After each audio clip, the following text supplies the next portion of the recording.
Allah ta'ala baya so ka samu dama ka zo gurinsa wai ka gaya masa ya baka duniyar mecece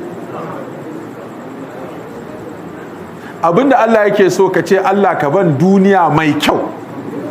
Za a baka duniyar da ba ta da kyau, a baka kudin da ba za su amfane ka ba, ko a baka mulkin da zai amfane ka ba, ko a baka ilimin da ba zai amfane ka ba, ko a baka karfin da ba zai amfane ka ba, ko a baka lafiyar da ba za ta amfane ka.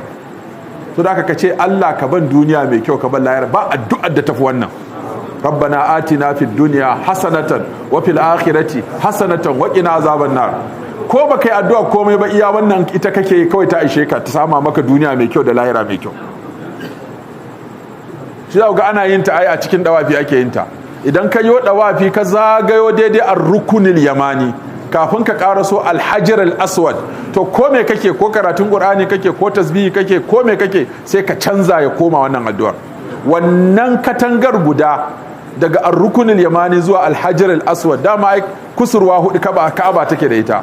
To kusurwar da daga ita sai kusurwar da al-hajar al-aswad yake ana kiranta ar-rukunil yamani.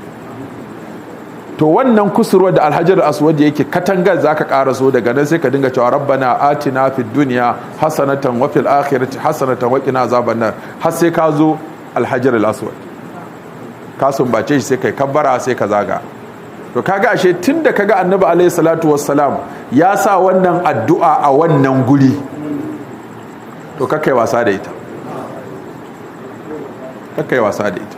In ka je wannan guri ka rike wannan addu'a da kyau, kuma a rayuwarka ka yawaita wannan addu'ar. Rabbana atina fid dunya hasanatan wa fil akhirati hasanatan wa qina azaban nar.